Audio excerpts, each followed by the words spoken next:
So we spent 14 months with feet on the ground, touring all over Mexico, and now we're going to tell you the top 5 beaches that we experienced to retire cheap in 2021. All right, it's time for the top 5 beaches in Mexico.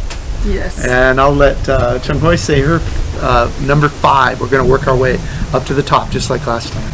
Yes, my number 5 is Cozumel. That's my 5 too. What about the Cozumel? I've been to Cozumel many times over 20 years, but I always thought of it just as the part where the ships come in, yes, which is all beautiful colonial air and all that, but it never really thought of as a place to live. But this time we stayed back 10 blocks in a little village. It had all these walking streets and yes, cheap little family-owned restaurants, and it's very good, and very good food. And the mercado, the local mercado, and the big expat restaurants, yes, and then it had that white sand beach with the turquoise water on the east side. So beautiful. That's totally protected and will be because it's some kind of natural preserve, and so it just really was a beautiful experience. So that's why it's important to me, number 5. Yeah, I also never think that Cozumel will be on my list. But after our second visit, because the first visit is we are visit from Playa to Cozumel, just stay in those tourist The tourist areas, yeah. We never go, back, And this time we stay there and we go back and then we shop in another big grocery store and we drive the motorbike to the back side of the beaches and we drove around. It's so beautiful and it's so nice. Yeah. Yeah. So let's see. Do we tie on 4? Mm-hmm. Let's see. My number 4 is Huatulco. My number 4 is Puerto Vallarta. Okay, so I'll talk about Huatulco and then you talk about Puerto Vallarta. No, I think I talk about Huatulco, you talk about Puerto Vallarta. Okay. Huatulco is my third. And I love Huatulco is because they have 9 bays and 36 beaches to visit. So if you visit one beaches, 2 days for one beaches, it takes you 3 months to visit and finish. So it's a good place for the what they call snowbirds to come. Snowbirds? Yeah, for the 3 months. It's a perfect place, and they have nice food over there. They even have a lot of hospital. They have a big shopping 𝗪𝗏𝗏, the shopping market with a cinema inside. And what we stay in the town area is walkable to the beach, the 2 beaches. Yeah, so that is what I love there. Yeah, and so Huatulco for me is rated 3, but she's really covered everything. I'll just say that we recommend you stay in the old town area because that's where the Mexican restaurants are and the cheaper rents, and it feels more like Mexico there. And if you've been on the tourist part, the sprawl that goes south, I mean, it's beautiful, but it doesn't have the food and the atmosphere. You're not really in Mexico. Yeah. And so that's why I would add that to what she said. Yeah. And so? Puerto Vallarta. Puerto Vallarta. Puerto Vallarta is 𝗙𝐿's number 4. Yeah, so my number 4 is Puerto Vallarta. I love over there because it's combined the Colonial town and beach town together. Actually, what I love is the oyster over there. It's very cheap. It's 1,000. It's $5 for a dozen.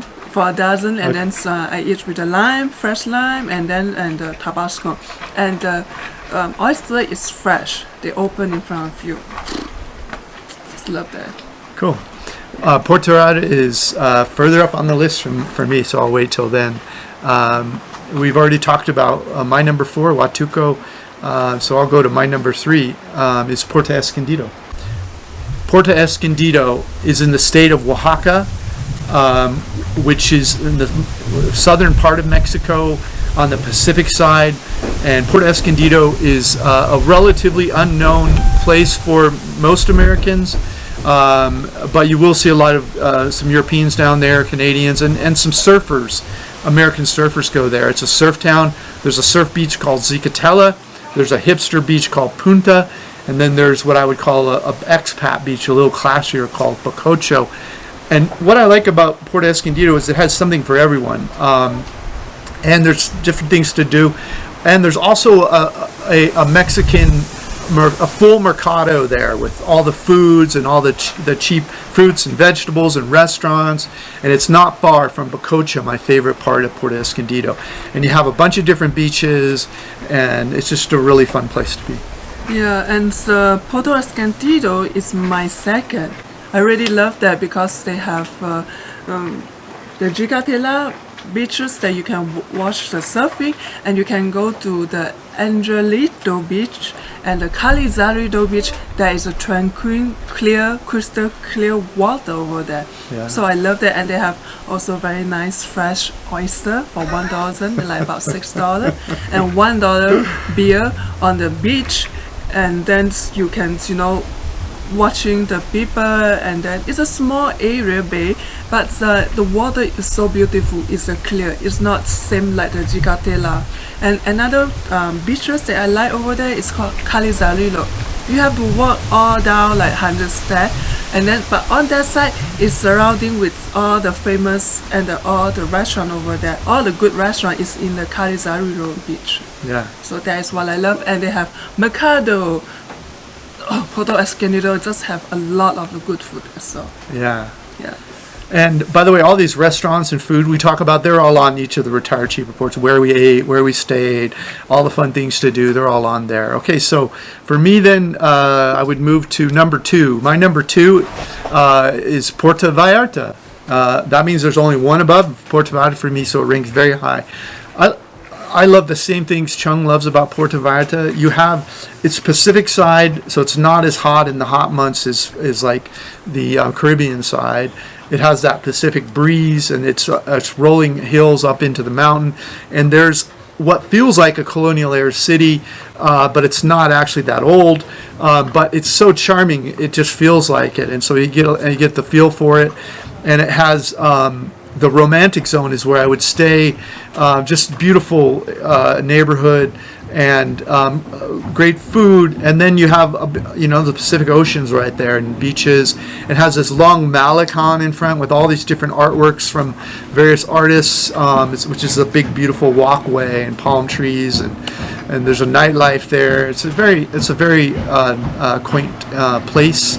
And since the mountains since it's right up against the mountains and between the ocean, it doesn't have that sprawl that some of the places do as they get older behind it. It's, the mountains stop everything, so it goes north and south.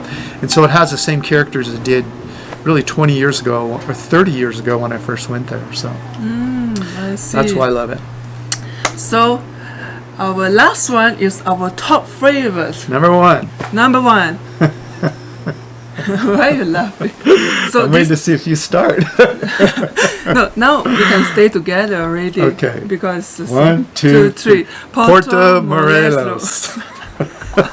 So we can stay together on this town. Yeah, we can stay together at a beach, but not at a colonial era town. So, you want to start? You start. Okay, Puerto Morelos.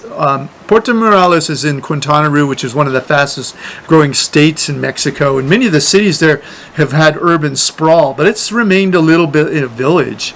And the reason is because there's a tourist area, which is the beach, and then there's the Colonial, which is back where a lot of the locals live and where we like to stay. Yeah. And between that, the Colonial area and the beach is a huge lagoon that's protected, and that's stopped the urban sprawl.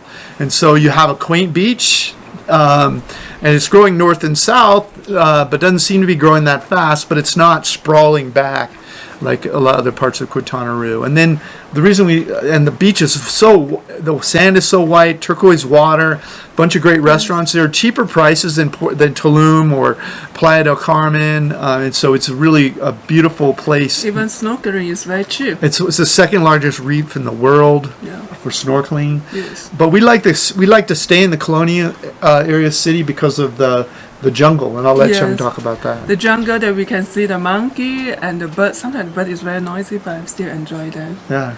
Because they are so funny, the way they're walking. And the taxi from the town to go to the beaches is only $1.50. So, it's very easy, and we don't rent the bicycle as well. We just walk to the big supermarket in the Colonial town, and then we take a taxi back. Yeah. We use walking mostly. Yeah. So, and the beach club over there also is affordable. It's quite cheap, you know, compared with the Playa or the Tulums, and you have the white sand beaches and the water. Everything is just perfect over there. Yeah, and the city, the reason we like the Colonial is because it doesn't have the hustle bustle tourism feel to it. It's more like a family neighborhood kind of thing, and there's local people you can buy from, you know, fruits and vegetables, and they don't have those higher prices. And there's great little restaurants that are family owned in that Colonial area where you can go get like 50-cent tacos and dollar meals and stuff. And that taco that I have the next on the Colonial side, it's so amazing. It's so big. It's so much meat over there. You gotta see the videos on Puerto Morelos of her eating tacos. Yeah, she puts everything on. They're like, they have like 6 sauce or 8 sauce put with the rice. I just put everything. It's so amazing. So Puerto Morelos will be my first choice to live. And mine too. We both have that as number 1. So yes. Well, thanks so much for watching our video of the top 10 or top 5 places for both colonial era cities and beaches in Mexico. We spent 14 months gathering this data, and we're happy to bring it to you. And by the way, the price range doesn't all range that much in Mexico. We have prices and cost of living and all that in our reports, but it's going to run you somewhere between $1,000 and $1,500 a month, and throughout most of Mexico. There's a few exceptions: Playa del Carmen, Tulum, and Mexico City, depending on the neighborhood you want to stay in. But the rest of Mexico, you can get into that price range. You'll just have to be smart about it. Yes. Thanks for watching. Thank you so much for watching. Please like, comment, or subscribe. Any of that will help our business grow. Bye-bye. Bye-bye. Click the link in the notes below this YouTube video to get a copy of all of the resources described in this video and a free copy of my ebook, How I Fired My Boss and Traveled the World. And while you're there, check out our 80 Retire Cheap reports and the course that teaches you how to make money as you travel the world.